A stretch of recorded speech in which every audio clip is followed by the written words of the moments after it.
Cuando Martín por fin dejó el banco, nadie se sorprendió demasiado. Era metódico, era pulcro y siempre era el primero en llegar. Pero su salida fue amarga.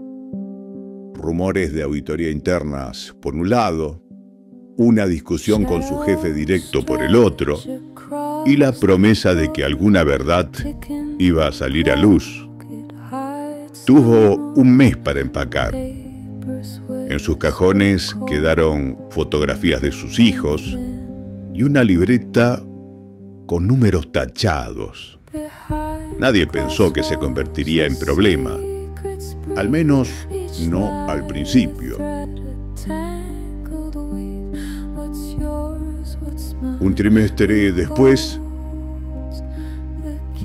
la sucursal comenzó a recibir unas denuncias raras. 2 clientes con transferencias irregulares reclamaron que sus cuentas habían quedado vacías. Una empresa local reportó movimientos que no reconocía. Las cámaras no mostraban entradas forzadas. Los accesos estaban siempre limpios, pero los informes de caja mostraban conciliaciones que no cerraban por cantidades pequeñas, casi despreciables. Más tarde se descubriría que alguien había implementado un mecanismo de salami slicing. ¿En qué consistía? Desviaba los centavos sobrantes de miles de operaciones hacia cuentas de paso que ese mismo individuo controlaba. Era una estafa sutil, invisible para los controles automáticos, pero que, sumada día tras día, le permitía acumular una fortuna microscópica pero constante. La huella quedaba disimulada en redondeos y diferencias marginales que ningún auditor habría considerado nunca que eran relevantes a simple vista.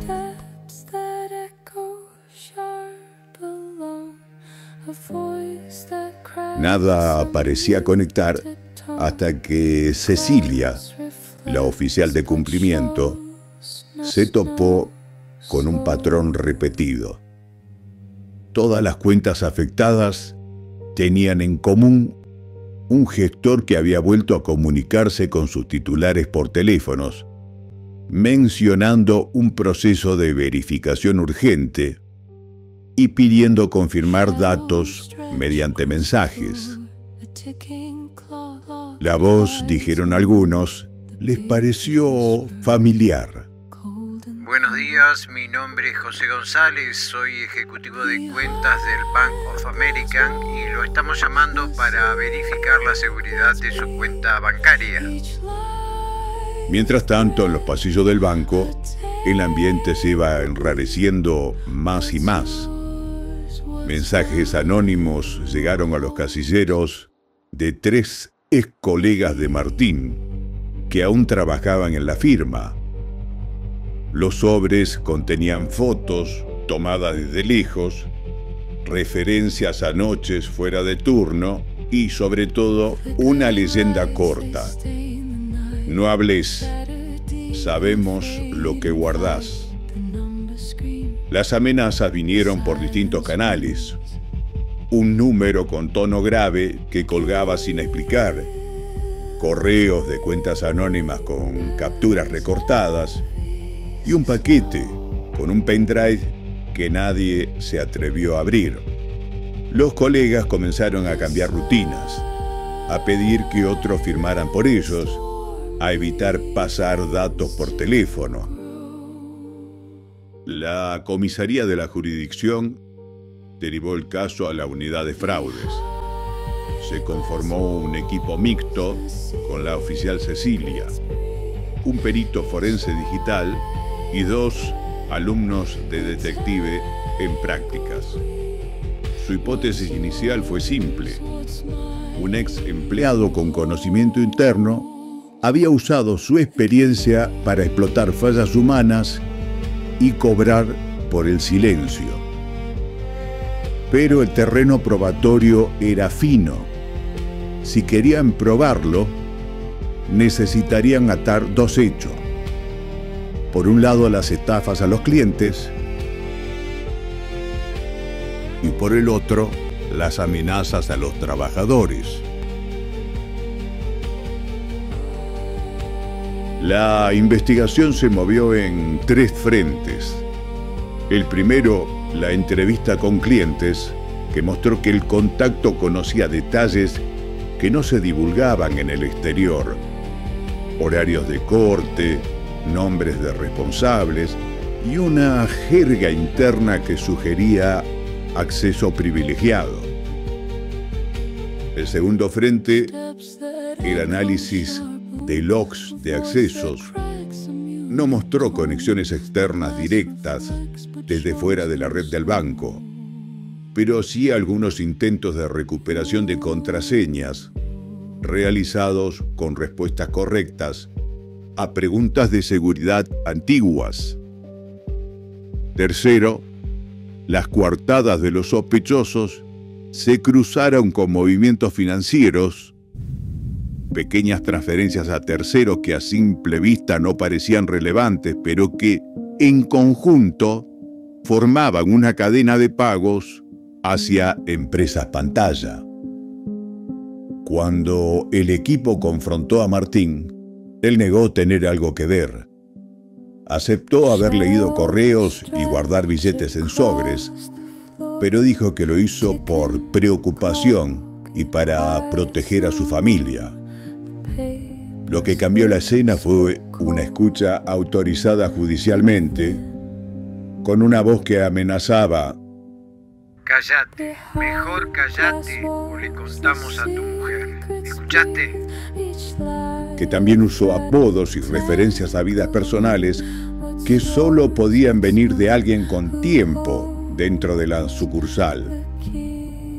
Martín titubeó al escuchar el apodo, una vieja broma de oficina, y la defensa de Martín se resquebrajó.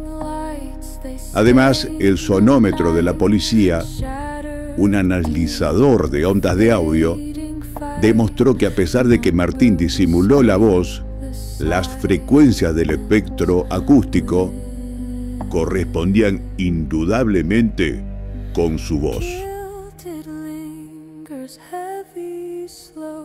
El juicio no aconteció en el silencio.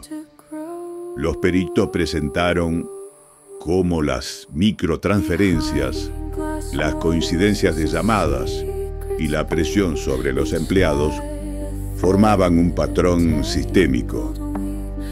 El ex empleado explotó primero la desconfianza y la desinformación, ingeniería social, y luego institucionalizó la extorsión con amenazas que paralizaban la denuncia. Su figura era la de alguien que, con conocimiento íntimo del funcionamiento, redujo la probabilidad de detección por un tiempo, pero dejó rastros, conversaciones, transferencias repetidas y un patrón de intimidación que escaló cuando la sospecha crecía. En la sentencia, el juez definió el caso como un entramado de estafas continuadas y de coacciones. Las penas, la pérdida de licencias profesionales y la reparación a las víctimas fueron totalmente públicas. Pero más importante para la gente del banco fue la lección. La vulnerabilidad no estaba solo en el software, sino en las rutinas, en la cultura de comunicación y en la tolerancia a los pequeños atajos. Al cierre de la investigación, Cecilia convocó a una charla abierta con el personal. En la sala, los alumnos de detectivismo anotaron señales tempranas, cómo entrevistar a víctimas sin revictimizarlas, cómo trazar una línea de sospecha a partir de micropagos y por qué no abrir pendrives encontrados.